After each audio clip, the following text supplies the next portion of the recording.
El tiempo, time.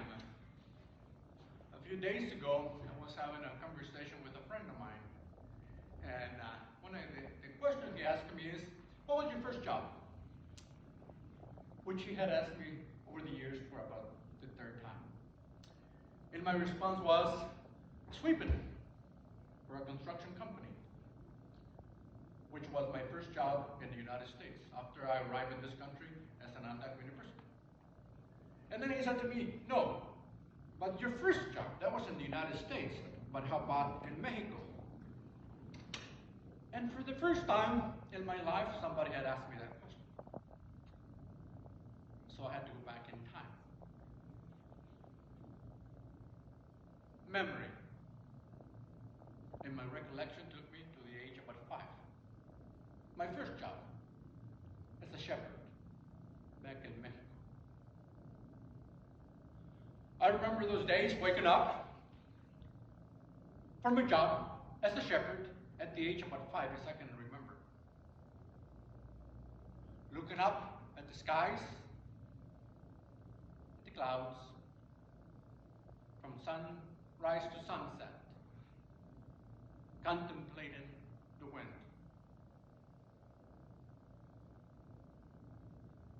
Thinking about the essence of time.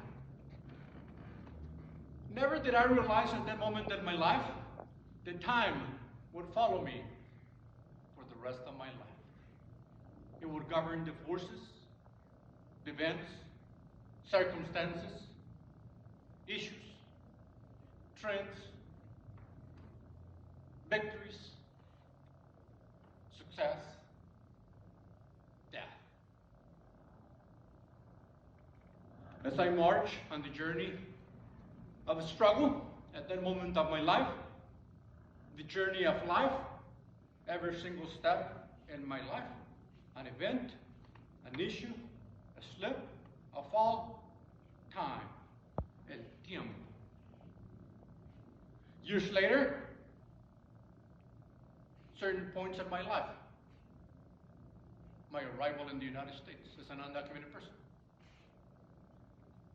graduating from high school, when I realized that in fact I knew so little, so much to learn, so much to discover. Education. So I went on for my associate's degree, my bachelor's degree from Colorado State University, again, time. But for the first time in my life, if I can recollect, time became of essence more than before. It became a struggle, a fight, a run, a race with time. And I began to realize that the struggle, the race was becoming more intense, more significant, more vicious at times. And I had to go on in that journey, in that struggle with time, in that fight with time. A journey that was becoming more complicated. My bachelor's degree, my master's degree, my PhD. Eventually, my first job as a full-time professor. And every single time, a new discovery, a new feeling, a new emotion. I began to realize the challenges of health, the significance of struggle. But at every single time, I began to realize that I had to be more savvy, more assertive, more inventive, more innovative, more astute in my journey, in my struggle for what eventually wisdom. But along the way, I also discovered and asked myself the question, who am I? Martin Guevara Urbina? Beyond that, who am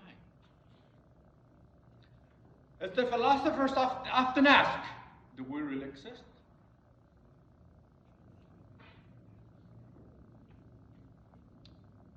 So I began, and that struggle with time, and that race with time, who am I?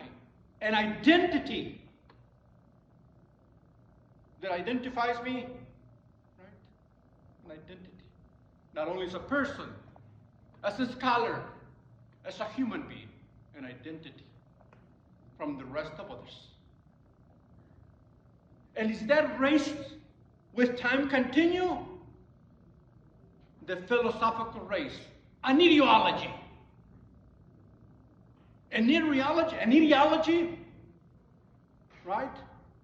Which will lead me in this march against time, but that carries this torch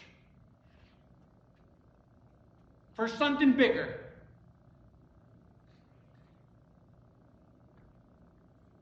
Discovery, understanding, knowledge, equality, justice,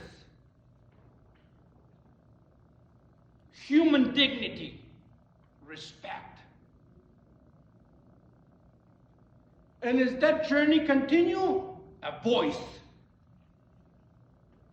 not only for myself, a voice for others, of those who have never been included, but excluded and marginalized and silenced. A voice. And that's when the power of the pen comes in. Give voice who have never had it. And begin to speak for them, not about them, but for them. Empowerment, to empower them, to be the authors of their own lives. And do not rely on destiny or fate or fortune, but an ideology that will propel us to create our own destiny, our own luck, the authors of our own lives. To create our own narrative, to shape our own narrative, and never allow anybody to tell us that it cannot be done. Empowerment and voice. Ultimately, universal justice.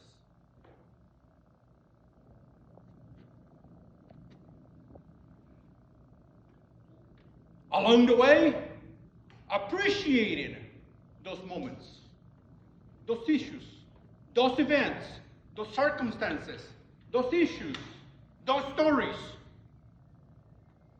As the French often say, the essence of life is about a moment, a place, an event, a story, created memory.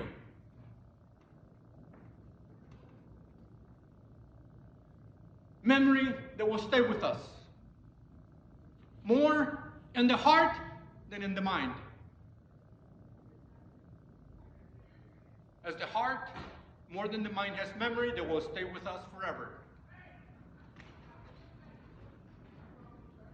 And today, I am honored, as well as Judge Gonzalez, to be able to say we're here, to create another historical moment.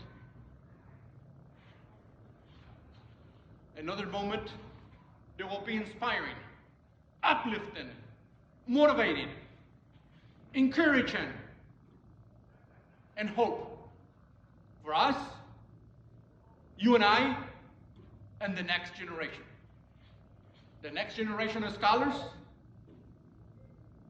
the next generation of parents, and society at large.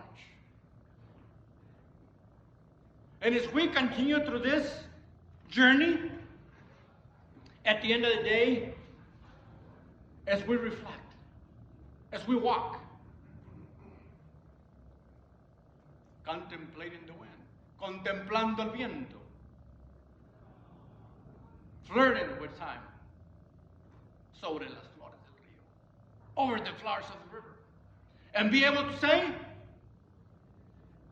vida, nada me debes, nada te debo, estamos en paz. Life, you don't owe me anything. I do not owe you anything. We are in peace. Glory of life. Glory of eternity. And with that, Judge Gonzalez.